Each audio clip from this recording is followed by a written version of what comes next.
your first infusion and how to prepare for it. Hey guys, welcome back to my channel. Now let's move on to how can you best prepare for your infusions. So let's start with before you even go in to get your infusion. Before you go in to have your first infusion, you need to make sure that you contact the billing department of the infusion center or the company that sends the nurse out to you, and make sure that you do not need to sign up for some sort of copay or savings card program. These medications are ultra expensive. Like, they make the Humira pens and the Enbrel pens look like chump change. If your insurance does not cover it 100%, a lot of these pharmaceutical companies offer some sort of savings card or copay card program that you would have to sign up for.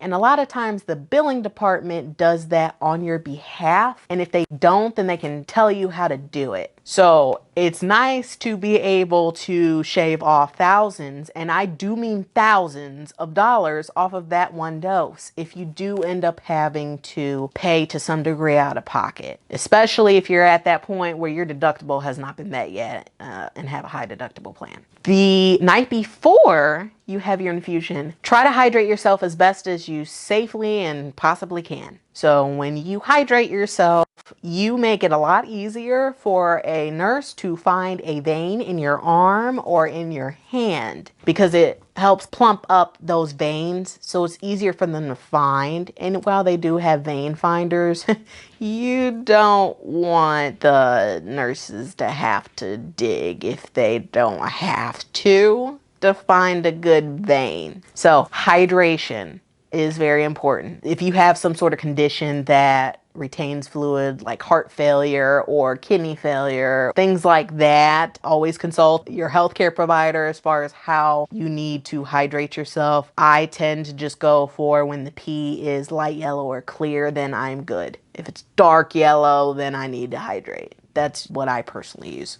And then the next thing is close to the time for your infusion. It could be within like an hour before your infusion. Take a antihistamine. A lot of medications, that antihistamine ends up helping any sort of site reaction, and a site reaction is different from a allergic reaction. A site reaction is more discomfort, like itching at the site, like a little bit of redness, something like that, versus an allergic reactions like anaphylactic, causing really bad things. So to help prevent those uncomfortable symptoms, some places will recommend that you take Claritin, Zyrtec, some sort of antihistamine like an hour before your infusion. Next tip, bring something to do. If you have a 30-minute infusion, then you might be okay. But if you got a 2, 4, 6, 8-hour infusion, you might want to bring something to do, or you're going to be bored out your mind. Some people do nap, but I'm not one of those people. I gotta sleep in my own bed. So bring something to do. And while places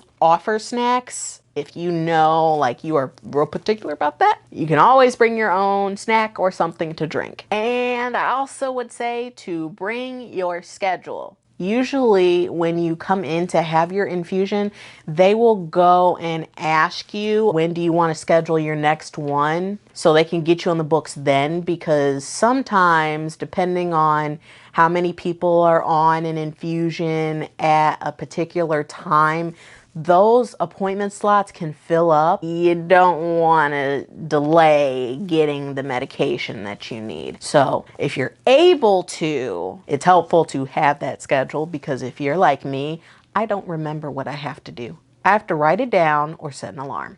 Brain fog's fun, ain't it? So the next tip to prepare beforehand is, if it's possible, try to have somebody on standby who can come and pick you up if they need to. If you end up having some sort of reaction and they have to give you a bunch of IV Benadryl and other things that can make you really drowsy, they're not comfortable sending you home that way unless someone's able to take you home. So in the event that you do end up really drowsy, either from those medicines or just from the infusion itself, because some people, the medication wears them out for that day, then having someone drive you and take you back home just takes that whole headache out, and I think it makes everybody feel a lot more comfortable. If it is possible, try to plan this day to be a rest day when you get your infusion. For a lot of people, infusions are very tiring and just wear you out. So it is very common for a lot of people to get an infusion and just take the day off